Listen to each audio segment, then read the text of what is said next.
Hello, welcome back to Echoes of Our Community, where genuine stories reach real minds, where there's a connection, where every corner of our community connects to motivation, education, and engagement. So we're back here at this segment with Elio, Bellumi, Joel, and Devlin. And I am your host, Margaret Taribo. We're here today to talk about, guess what? The film Adolescence. And what can we glean from this film? I have a lot to say, but we're going to say it together. So I'm going to just throw it open now. Who wants to tell us about that film? What is it about?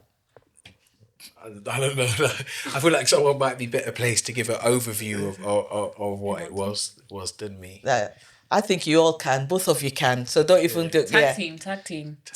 Do you want to go first? No, you go first. I mean, the angle that I analysed it was quite specific, which is why I said maybe I'm not the best person to give an overview. Okay. So I made a post about it on LinkedIn, but I was speaking about the thing that stood out to me most. And the reason why I'm saying this with a caveat, I guess, is because there's many contentious parts of it. Yeah.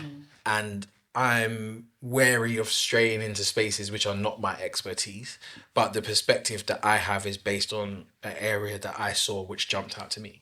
And I spoke about the cultural humility that is needed when when I say we, as practitioners, as adults, whoever you are. Even parents. Yeah, parents. The cultural humility that is needed to understand how young people navigate online spaces. Cultural humility, for me, is a development or a movement away from cultural competence, which can suggest a fixed, I can reach a level of competence, understanding, tick that box. And one of the tenets of cultural humility as a framework is a commitment to lifelong learning. And when I look at the way that young people navigate social media, I grew up in a time where I didn't have a phone. I'm not even that far away from the age that they are, right? But I can't even pretend to understand how it is to live my whole life through this alternate universe. And it's not other, because in many cases this is the more dominant reality. And for me, that cultural humility piece really stood out to me. Just to go back to what he said about culture, just to give some background. The film, so yes, there was an issue with this young boy online. We didn't know he was bullied. We just found out that he was arrested by the police because somebody was murdered. A girl that not knowing that he was bullied by the girl, but nobody knew. Spoiler alerts. Yeah, for those that have not read. But what happened was that when the police were trying to get that information, the way he went about it didn't show any culture. It didn't in fact, the way he was going about it, he won't get the answers until his son. Did you see that part? It was his son that told him that, Dad, you're not going to get any answers. You're not going to get any information. But he was humble enough to listen to his son, which is what I feel when you were saying that cultural competency, not just from practice, but even from parents. If we don't want to learn from our young, the way social media goes is so quickly. I don't even understand half of it. The language changes so quickly that you don't even know what the emojis mean and what that means. And even the dad, as he was a policeman, he didn't understand what they were talking about until his son had to show him.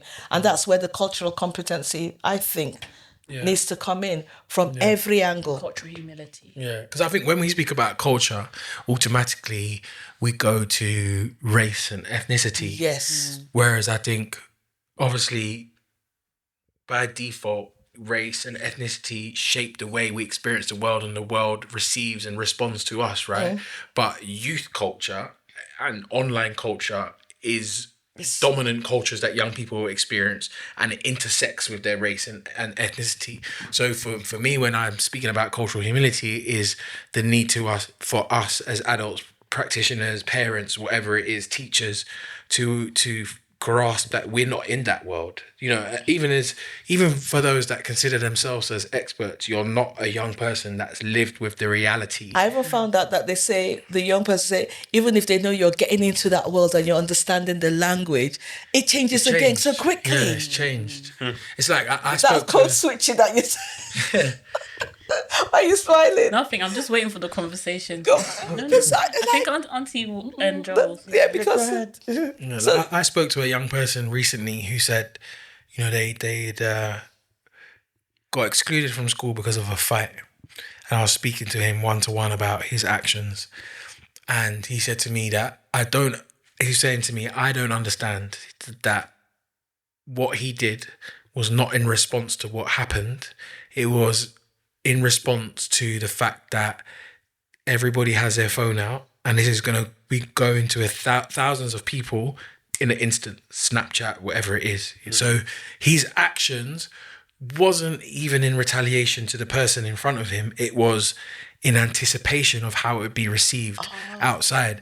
And in that moment, I just sat back and was like, I don't know what that must feel like, because we know that rumors. I remember once there was a boy that was caught or seen eating chicken wings fast on the back of the bus, and he was chicken boy for the whole of school. You know, like, and there was no video. You know, it was, and you know how kids can be cruel. A rumor sticks with you. These kids are living the reality of something. A moment in time becomes permanent, and that's why I'm saying that we. Even though we're always on our phones as adults, right? We don't know. We don't know, because we know a life without it. They don't know a reality without it. It's how they engage with each other. It's how they communicate. So for me, that was my biggest observation, and a reminder to myself first. Actually, you know, I think it's important to always turn the lens inwards. Was although I'm engaging in this space in many ways and I wear many hats, it was a reminder to myself to maintain that position of humility, to say, look, I don't fully know what this is like. I don't really know. I was looking at the emojis when they were explaining the emojis in the film, and I just know the emojis of the hearts, the red. I didn't know that the purple heart meant something else. Yeah, all of the hearts have different meanings. Yeah, and it was like, wow. And I was told that they don't even use. They use the skull. They have different emojis for every. And we don't know that. Just saying, the fact that that's even out there, just know that code's gonna change. Yeah. Because it was only useful to the point where we didn't know, or other people didn't know. Wow. But I'll be honest with you, those emojis, as much as that film said, oh, that's what this emoji means, and that, not all of those emojis meant what they said it meant. Yeah. Because it's all up for interpretation. That doesn't even make sense. Because depending on the group that you're in, it will mean different things. Yeah. I remember when they gave that emoji list, and as a parent you should know that these emojis Like mean the periodic this. table. Yeah. So I thought, okay, let me ask my my children. And the things they were coming out with were nothing to what they were there. Every culture has its language. So every culture has its language. And if you're not in that misogynistic space, then those emojis don't mean the same thing to you. Wow. Do you understand? So for me, when I heard I honestly, I will not lie to you, I didn't even want to watch it. I couldn't care less, really, because it's just another program that was done. It was 4 parts to it, and it would be something that now everybody knows how children behave, and this is what you need to. And I was just like, that nonsense. I just didn't really want to subscribe to it. I think it was good to watch in the sense that it created an awareness, but like you said, it's not that's about how everything is. Yeah. I think more so than it created awareness for me. I think it created a discussion. Yes. But for me, again, this has been a theme of the conversation. What happens with those discussions? You know, does it just become another talking shop? Is it another contentious part? I think something it did well was the portrayal of an incident through different lenses. So you saw one episode through the lens of the child, and it was cinematographically and the way that it was designed and put together, that was excellent. Like that, I think you can't debate. And I think, you know, the way that it showed it through the lens of the psychologist, through the lens of the school, through the lens of the parents, I thought was very clever. I thought, so that part I think was done well. And like you said, I think lots of the other things can be down to interpretation. But that psychologist, for me, I thought she had issues before she even met that boy. Yeah. I'll be honest. But I think I think that's what they were trying to portray as well, that they do have issues about how they manage their own prejudices as well, came out of that. She did try to control, but it didn't work. The most interesting dynamic, because it was funny that some months previously I had a conversation with some friends of mine where I was saying that, you know, when somebody does get assaulted, and whether it's fatal or not, there are victims all around. Yeah. They're the victim that has passed away, but then there's the victim of the perpetrator's family end up being victims. So I liked the perspective from that you could see how the family were coping with what the son had done and the fallout against them, because they are also... They were bullied, it was horrible. They are They had also to- victims. But did you notice as well, though, that the major conversation that's come out of the program is misogyny, right? And addressing misogyny. But also, I think it was about the boy stabbing the girl, and it's centered around the male experience of that incident. Yes. Because it was all about the dad's emotions. Yes. The mom and the sister kind of like petering around and managing kind of him, managing him. managing the... And I don't know whether that was an intentional layer that we was meant to unpack. But I think one of the problematic parts for me was the narrative around the angry black girl. Yes, that was a big one. Yeah, because we know that we've spoken about labels and, you know, I think the adultification of young black girls is a huge issue. And correct me if I'm wrong, but I only remember there being one black girl centered in that whole program. It was. And she was the angry black girl. She was the with an angry attitude. black girl. Yeah. It was, Yeah. So and people although- got angry about that as well. Yeah. Yeah, so I think that there's, I mean, I think if something can instigate useful discussions to help people better understand, you know, topics that maybe they wouldn't have access to, then I think is useful. And like I said, from a production perspective, I think so much of what they done was really skillfully worked through. I think some of the big discussions that I've seen come out of it is, you know, should this or the government saying that this should be in every school. No, definitely I think not. No, I think, no. you know, The school, I mean, if... Sorry to cut you, Joel. The school in the film... It was My child would not go to that school. Yeah. Even as a parent, I'm quite bold. I wouldn't even be going to the school gate for that. No, that school was mayhem. Yeah. Mayhem, you know. But then also it's the depiction of the school, right? Because that is a fictional story, so it's how the school was depicted, that chaotic. But I've heard that also resources have been made to help, like parent guides, to help foster discussion when the film is shown or displayed in schools. And just wanted to jump in from like an artistic point of view. I've not watched it. I have my reasons why I've not watched it yet. I don't know if I will do. But I think a sign of good art is that it's generated conversation, right? And it's making people think of what could the solutions be. So I think that's a sign of good art. And I'm intrigued to see what actually comes out of it, because what I've been seeing online is, okay, that discussion, should it be shown in schools? And people also countering it with, okay, here are resources to help parents have discussions with their children around the Netflix show. Or the language that children, Yeah, but then also we need to remember the fictional aspects. It's raising core issues, but then we also have to be careful not to let the film be prescriptive, let it be like descriptive, and not create a monolith of like youth culture, because again, like I said, every culture has its language. Don't then say, oh, my child has used this emoji, I'm going to assume it means this. Have a discussion.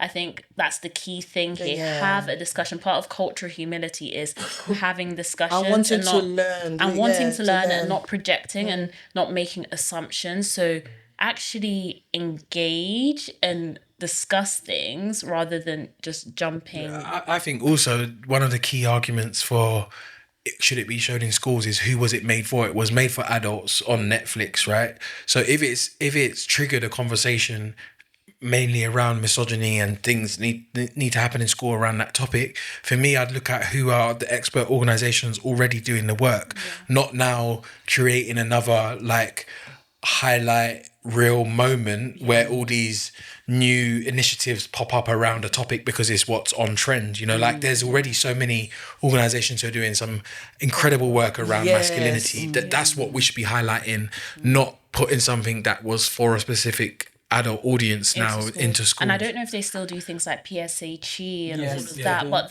that's another platform or opportunity for those organizations to go in there rather than thinking, oh, we need to do the work from scratch. This is, again, amplifying work that's already in the community. So how do we do that? And I think it's us knowing and understanding the digital space. So for context as well, I also do digital strategy. So understanding the digital landscape and these moments of virality, how can organizations that are already doing the work utilize that noise and those moments to be like, this is the work we do. Yes, the government or people are talking about, oh, we need these resources. Wait, resources already exist. Here's schools, this already exists. Use this, bring us in. Rather than thinking we have to start from scratch. Why haven't we noticed it? No, these cultural moments or these movies, these works of art are magnifying glasses for, okay, this is an area and community in our society. What is already being done? And I think it's also thinking from, again, an artistic point of view. When I'm creating work, you mentioned the angry Black woman trope. A lot of my work and my practice at the moment is about through the female gaze, right? But especially as a Black woman, and certain things like beauty standards, things like just navigating different spaces. Now, the work I'm doing, by God's grace, is going to be my first full collection, but I need to also engage in communities that are already doing the work so that when that moment comes, in terms of it's out there, I don't just leave it at the artwork. I'm thinking, how can it impact the communities that I have centered in this work and in this piece of work? And what I loved about the director and the writer, they went on the news channels, they were having these discussions, they were centering the issue and not necessarily themselves. So that's just my own. And also, I think it's important to acknowledge that it's impossible to have a perfect depiction of complex, messy issues, right? I think it was done with consideration. It's clear that there's, an expert level of understanding with the nuance of the topics, and there's also a respect for the I guess the seriousness of the topics that was being discussed. So I think there are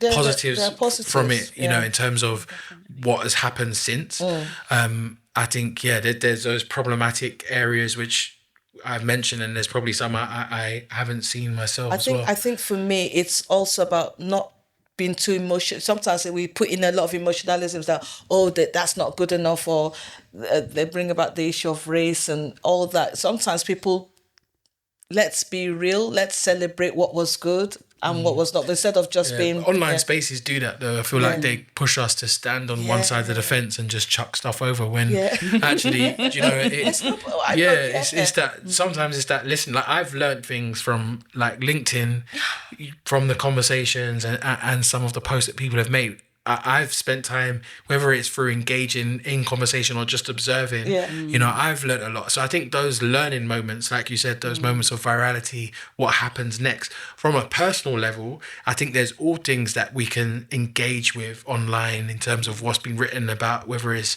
on a social media platform or a news article that can help improve our learning, or maybe even just pique curiosity and cause us to inquire deeper. So I think in that sense, it was really useful. Yeah. So Adolescence. It was interesting. We can all agree. There's You've got the to watch it now. you've got to watch it now. Oh, you didn't do your homework? You didn't watch it? Assignment failed. So you're gonna watch it, Yeah, I will. before teacher Margaret gets on your case. Yeah, I don't want any trouble. Yeah. So yes, so I want to say thank you once again. Any last thoughts about that before we wrap up? Yeah, on this segment of. Yeah, I think it's important not to use that film as a one size fits all, that you learn all your lessons from there, as I was sharing before, depending on where you are on the youth culture spectrum, as I would call it for now. Do you understand? You'll have different experiences, and there were a lot of layers in that film, in terms of, for me, looking at a parent, looking at the child as a parent, the potential behaviours that they were seeing at that time, what they could have done or couldn't have done. That guilt will always, Well, not even guilt, because I did feel like it was almost like, yeah, we're the one that created that monster, but let's admit it, we made him. And I'm just like, nobody gives birth to a child thinking that their child is going to kill anybody. Do you understand what I mean? It happens for whatever the reason that child will come up with. I mean, and even in the film, at the last minute, that child was still in denial as to they're doing it. But I think they got to one point where they thought, okay, I'm just going to plead guilty That's anyway. what I said, But it was a good perspective to see from the victims, the perpetrator's family, and how they saw things and how they were treated. Also, I like the way they changed everything in terms of the racial dynamics. The black lead detective and his side person. I think for me was the fact that I know that, like you guys have said, we can't just say that it's the same thing, the codes change. But for me, it was just the fact that I'm still far way behind in learning about social media. I have to be like, oh, is that what it means? And like, I remember my daughter said, oh, that's cool. My daughter said, Mom, don't say that's cool. That's outdated now. Like, some of the things, like, when you use that's peak, the language. So sorry. Sorry. It's okay, but we love you still. It's like, wow, is that a new one? I was talking to somebody who said, even the little children, they have a language about skippy dippy. I don't know. You're not meant to understand, and it's okay. Okay. Yeah. Describe it again. I don't know. Skibbity Riz or Yeah, something like that. That's another. Yeah. I think Riz is something. Riz, Yeah. Oh, yeah. What's that one? I don't know. Riz is that when you're talking to a girl. Or it could be someone of the opposite. The etymology, the etymology comes from charisma. Okay. So charisma, and then... Are you sure that's how they made that? When I was growing up, Riz was for Riz for me. No. Wow. Charisma. So see what language does, isn't it? Yeah. Because that's what I now found out, that there's what you call an urban dictionary. Out of date as well. It's out of date as well. Is that out of It's out of date. I remember. What's that you're looking for? In different places of London, people say different things. Yeah. Yeah. So again, South London Everyone has their own lingo to North terminology London. and lingo. Yeah, everyone. Wow. So we're still learning. We're changing. And Adolescence was a good film to watch based on that. And I think it's about, like Joel said, cultural humility. Let's be humble enough to want to learn. We don't get it right, but we keep on learning. And that's where we make our communities better. We'll see you next time on Echoes of Our Community. Thank you for watching. Thank you, guys.